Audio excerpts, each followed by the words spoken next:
Hello friends, मैं प्रेमचंद कुमार भी आप सभी को स्वागत करता हूं वी मेक टीचर्स में। दोस्तों, आज की क्लास में लेकर आया हूं यूजीसी नेट पेपर 2 कॉमर्स के एक महत्वपूर्ण यूनिट जिसका नाम है बैंकिंग एवं वित्तीय संस्था। इस यूनिट से संबंधित जो भी प्रीवियस ईयर क्वेश्चन पूछे गए हैं उन सभी क्वेश्चन के बारे में चर्चा करेंगे। तो चलिए शुरू करते हैं आज के इस वीडियो को।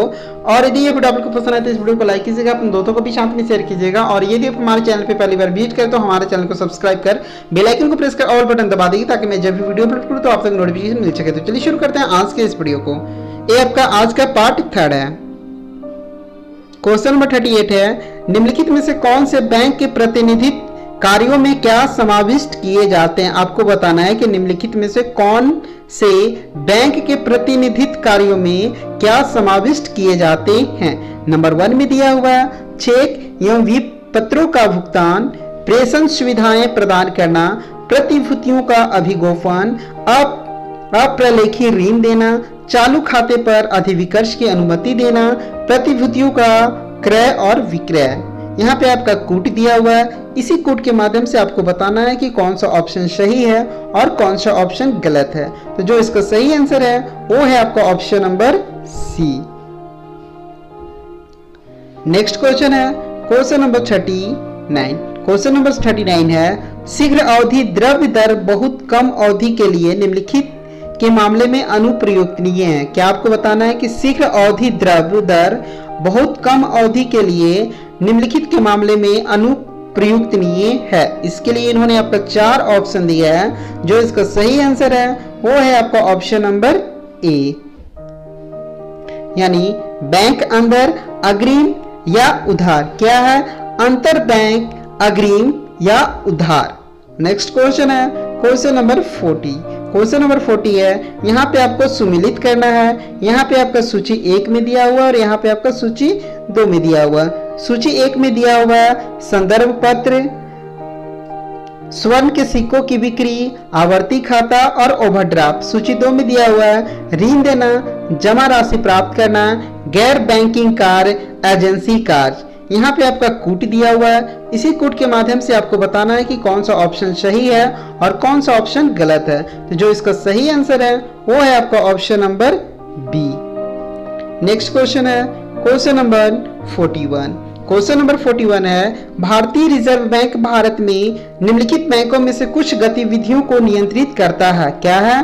भारतीय रिजर्व बैंक भारत में निम्नलिखित बैंकों में से कुछ की गतिविधियों को नियंत्रित करता है। जिसकी गतिविधियों को नियंत्रित करता है उसको आपको नाम बताना है। पहला वाणिज्य बैंक है, सहकारी बैंक है, विदेशी बैंक है या ग्रामीण बैंक है। यहाँ पे आपका कूट दिया हुआ है। इन्हीं कूटों के माध्यम से आपको बताना है कि कौन सा ऑप्शन सही होगा और कौन सा ऑप्शन गलत है। जो इसका सही आंसर है वो है आपका option number D.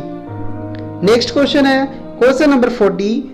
Question number 42 यहाँ पे आपका सुमेलित करना है। सूची 1 में आपका दिया हुआ प्रतिभूतियों का नाम दिया हुआ है। यहाँ पे आपका प्रतिभूतियों का प्रकार दिया हुआ है। जैसे यहाँ पे दिया हुआ है भूमि विकास बैंकों के बंध पत्र किस प्रकार के प्रतिभूति होते हैं। राजकोषीय विपत्र, सार्वजनिक समिति, कंपनियों के अंश। यहाँ पे आपका प्रतिभूतियों का प्रकार दिया हुआ है और यहाँ पे आपका कूट दिया हुआ है। इन्हीं कूटों के माध्यम से आपको बताना है कि कौन सा ऑप्शन सही है और कौन सा ऑप्शन गलत है। तो जो इसका सही आंसर है वो है आपका option number A. Next question है क्वेश्चन नंबर 43। क्वेश्चन नंबर 43 है, यहाँ पे आपका कथन दिया हुआ है, यहाँ पे आपका कारण दिया हुआ है। कथन है, देश की केंद्रीय बैंक मौद्रिक मान जिसमें मुद्रा संचलन शामिल है की स्थिरता बनाए रखने के लिए उत्तरदायी है। कथन क्या है? कथन है देश की केंद्रीय बैंक मौद्रिक मान जिसमें मुद्रा संचलन शामिल है की स्थिरता बनाए रखने के लिए उत्तरदायी है। कारण दिया हुआ है, ऐसा करने के लिए एकमात्र प्राधिकृत सत्ता केंद्रीय बैंक ही है।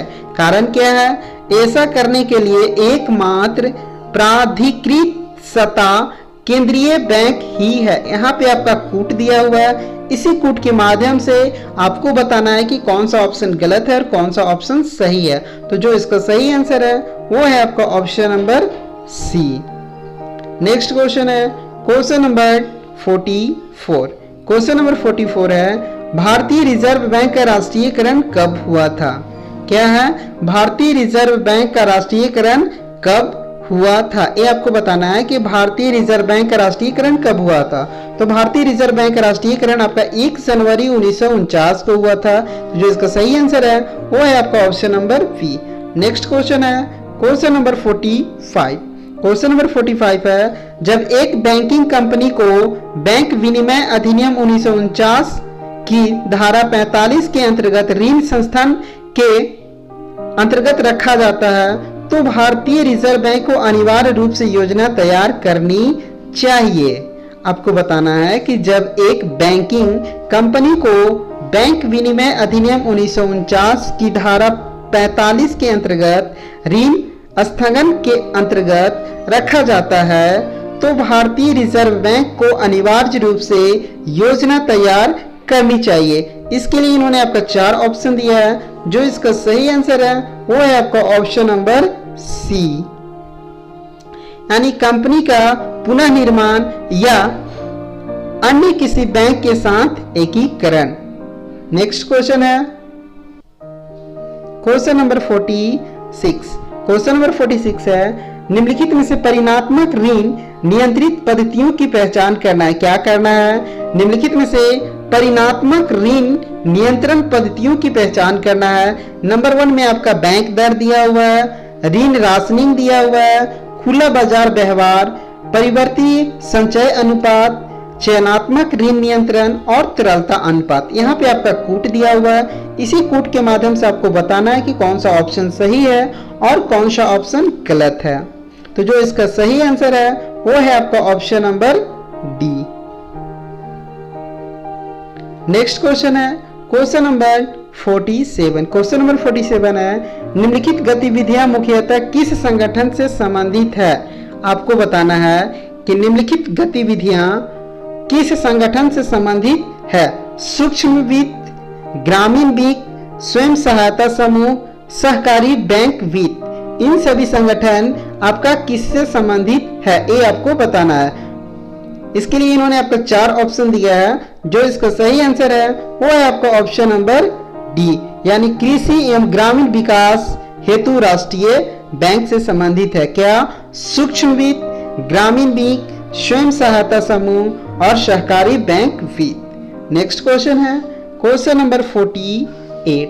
क्वेश्चन नंबर 48 है, भारतीय रिजर्व बैंक निरीक्षणों तथा निगरानी या मॉनिटरिंग के द्वारा यह सुनिश्चित करता है कि बैंक निर्धारित मानदंडों के अंतर्गत कार्य करते हैं। आपको बताना है कि भारतीय रिजर्व बैंक दिया हुआ निरीक्षणों तथा निगरानी या मॉनिटरिंग के द्वारा यह सुनिश्चित करता है कि बैंक निर्धारित मानदंडों के अंतर्गत कार्य करता है।